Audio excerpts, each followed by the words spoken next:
Do you know who this is? Of course not. It's my uncle. And do you know who this is? Neither do I. I work for the Human Resources Department at a local engineering firm. I also just applied for another job at a far more prestigious agency. In that interview, I was pretty confident I'd get the job. I knew exactly how this process worked since I'm usually on the other side of the table interviewing candidates just like myself at my current firm. The interviewers told me that I and one other individual were the strongest candidates. I'm pretty sure I'll beat him out. Not only because I killed the interview, but because I also have my ways. Every night before I sleep, I try to read a few pages from the biography of the Prophet Muhammad, peace be upon him. I've always found his life fascinating. In fact, before I got busy with work, I used to attend weekly classes about his life and used to feel like it was as if he was in front of me teaching me how to live. Even if Fatima, the daughter of Muhammad, stole, I would punish her. Fear Allah and do justice amongst your children. 7 people will be shaded by Allah, the first of them, a just ruler.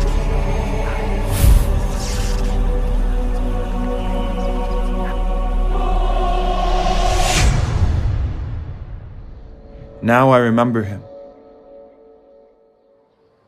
He was the guy that applied for a job at my firm last year.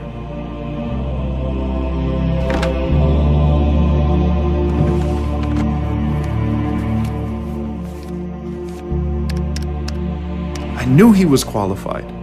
I knew I should have picked him. But I overlooked him and instead chose one of my friends from high school. Come to think about it, I interviewed them both the same day. My friend was clearly less qualified, but I nominated him to the executive committee, and he was employed.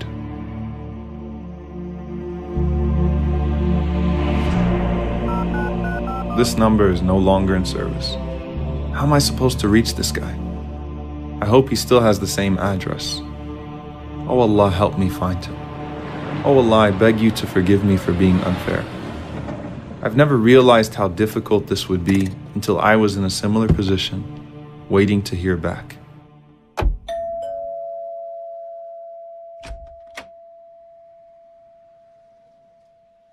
He didn't remember me at first, but eventually I refreshed his memory. I begged for his forgiveness and told him that the job was once again vacant, and if he reapplied, I would be sure to nominate him to the committee with the highest of recommendations.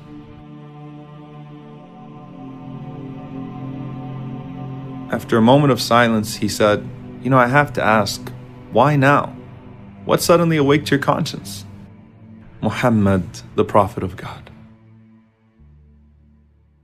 We need to read about his life and challenge our own vices with his principles, to read about his sense of justice, to read about how when Usama bin Zayd came to intercede on behalf of a powerful woman, he responded by saying that even if his own beloved daughter Fatima stole, he would treat her no different. We have to read about his call to establish justice, be it against our own family members and even against ourselves at times. His call to uphold justice and equality for all of the children of Adam. All of you are from Adam, and Adam was from dirt. There is no difference between one who is white and one who is black, except in piety. As for that new job that I had applied for that I was sure I would get because I had my ways, particularly my uncle being the manager of that company, who already guaranteed me the job, he told me to meet him at Asr prayer that day.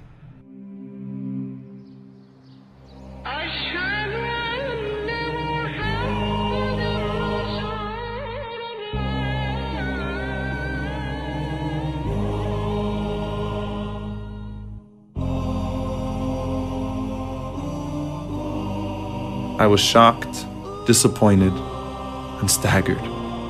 He chose the other candidate because he said he was more qualified. He explained to me how difficult it was for him to overlook me even though I was his own nephew, but he felt he had to be fair. As disappointed as I was, I told him I was proud of him. And I was.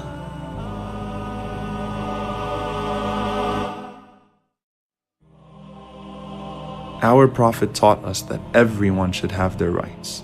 and that everyone should be given a fair opportunity to succeed in this life and the hereafter. Rasulullah, you never wronged anyone or allowed anyone to be wronged in your presence.